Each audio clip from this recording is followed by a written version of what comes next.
Hey everyone, we're in Mississippi. Hey everybody, guess what? We just did a thing. Buc-ee's. Buc-ee's.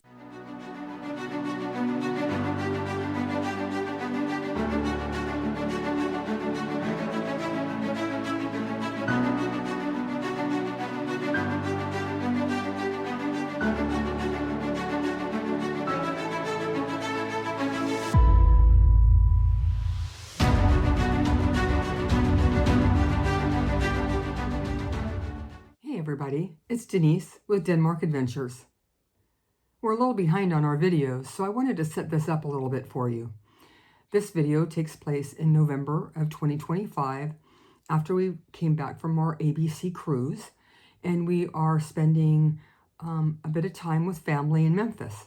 So while we're in Memphis, we not only celebrated Thanksgiving, but we also went to the Museum of Science and History in Memphis, which is a very interesting story, which will be included in this video, as well as our very, very first visit to Buc-ee's.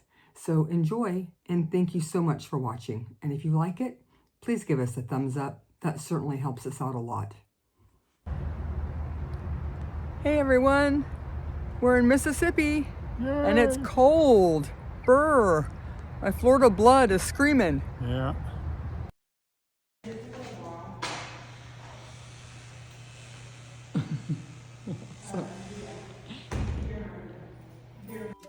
The Pink Palace Museum and Mansion in Memphis, Tennessee was originally built as a home for Piggly Wiggly founder Clarence Saunders in 1922, but remained unfinished after his 1923 bankruptcy.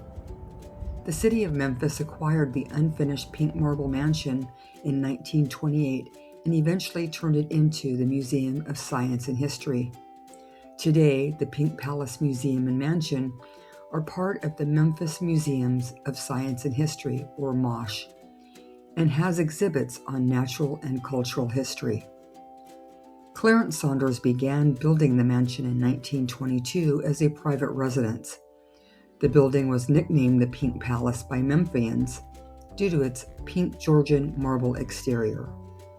The building has undergone several renovations, including significant improvements in the years 1977, 1993, and 94, and another extensive renovation in 2018. Today, the museum includes exhibits like a replica of the Piggly Wiggly store and the Clyde Park Miniature Circus.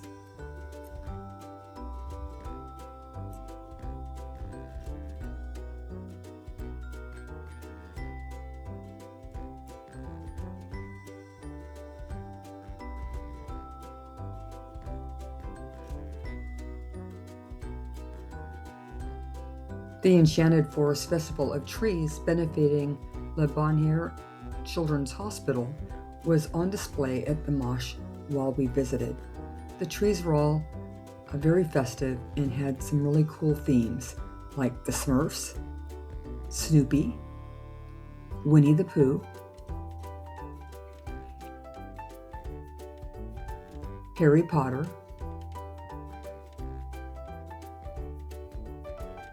the Grinch, Batman, and Legos, just to name a few.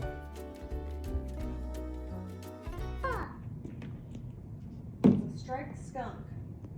It's kind of cute.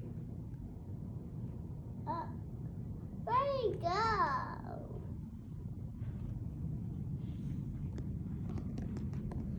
There's a kitty cat. That is a kitty cat.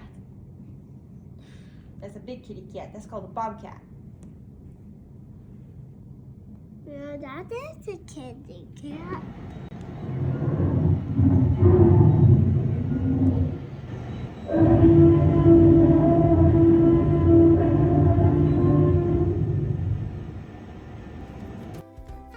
Founded in Memphis on September 11, 1916 by Clarence Saunders, Piggly Wiggly was the world's first true self-service grocery store, revolutionizing retail by allowing customers to pick their own items rather than relying on clerks.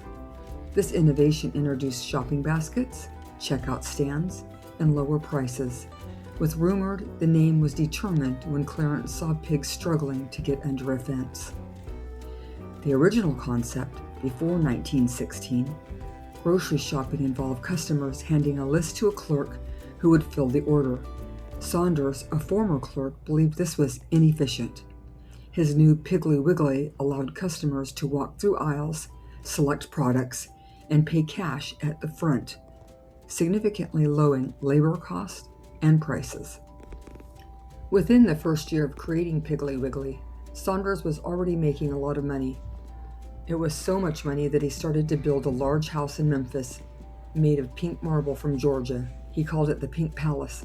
By 1923, Piggly Wiggly was the third largest grocery business in the country. Sadly, Saunders lost most of his money in the stock market and had to resign from his job at Piggly Wiggly. He even lost the Pink Palace. The influence of Clarence Saunders can still be felt today. Piggly Wiggly is still a store with around 600 locations. This is a replica of the first Piggly Wiggly with examples of how the store operated. This replica of Piggly Wiggly has many items with copies of original labels and copies of original packaging.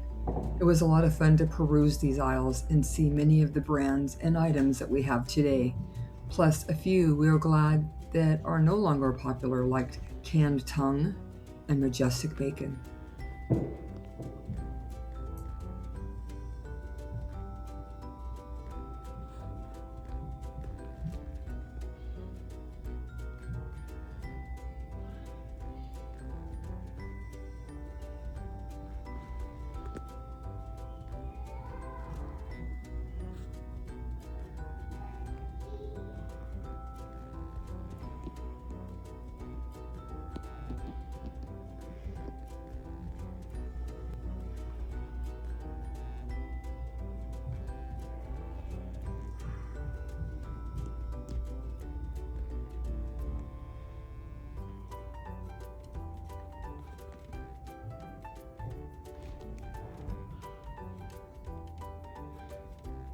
Another exhibit at the museum was the Clyde Park Miniature Circus. Park was an out-of-work accountant during the Depression era, and he thought he could make money on a miniature circus. He worked night after night to hand carve and paint what would eventually become the Clyde Park Miniature Circus. His brother Arthur was an electrical engineer who pitched in to help. Park's wife sewed ironing board covers into big top material, while his children inserted grommets for the miniature ropes and stakes that anchored the tent to the bottom of the exhibit. Park himself, who died in 1983, just shy of his 100th birthday, estimated he spent nearly 60,000 hours over the course of 25 years working on his circus. The miniature circus was donated to the Pink Palace in 1970. And for years, the circus ran whenever visitors pushed the on button. But time and use finally took its toll. It was just gradually falling apart. In 2005, a University of Memphis physics professor volunteered the full support of a 5-member team of interested students and staff who wanted to get the special exhibit up and running again.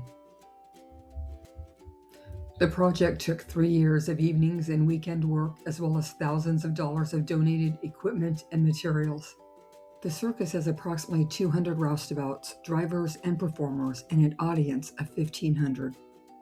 There are also roughly 40 horse-drawn wagons, 90 horses, and 45 animals. The entire show is over 95% animated. The street parade makes its complete 60-foot circuit in 3 minutes. The scale of the circus is 1 inch to 1 foot. The size of the platform is 12 feet by 25 feet. Hey everybody, guess what? We just did a thing.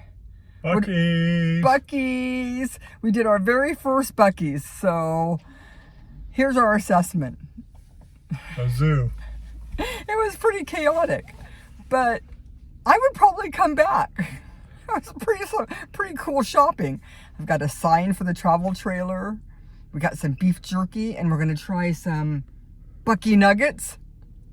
Ooh. I don't think Mark is as sold as I am, but it was fun. And now we only have 300 and some odd miles left to go home. But we got gas. We used the cleanest restrooms I've ever seen. Lots of them too. Lots of them. Oh, and I loved the little green light, red light. Did you have that in yours? Yep. For the toilet. Yeah, that was pretty cool. A green light, red light. 50 urinals in a row. Oh, well, I don't know about that. No, I know, but the guys had 50 urinals in a line. So almost as many urinals as gas pumps. There's 120 pumps here, folks. Oh, and just for the people who say there's no RV parking, I saw RVs getting gas. Diesel. I see RVs on the side. We haven't gone around the back, but it looks like there is some parking here. We are actually in Leeds, Alabama. So I'm sure, you know, it's probably not representative of all the Buc-ees, but I know that was one of the things that I read on social media is that there just wasn't room for RVs. And I could see that. If a bunch of RVs came in, that would be a problem. But Well, it's just because it's a zoo. Everybody and the brothers doing Buc-ee's. and their brother's and their brother. sisters. Anyways, it was a Second fun cousins. it was a fun experience, and I think we'll probably add this to our video. Hey everybody, that is a wrap for this week. Thank you so much for coming along on our adventures at the Museum of Science and History and our trip to Memphis. And let's not forget that very first visit to Buc-ee's ever. That was pretty fun. We appreciate that you watched our video today, and if you liked it, give us a thumbs up. And we would love it if you hit that subscribe button and the bell for notifications so you would know when we put out a new video. Until next week, everybody have safe travels and happy camping.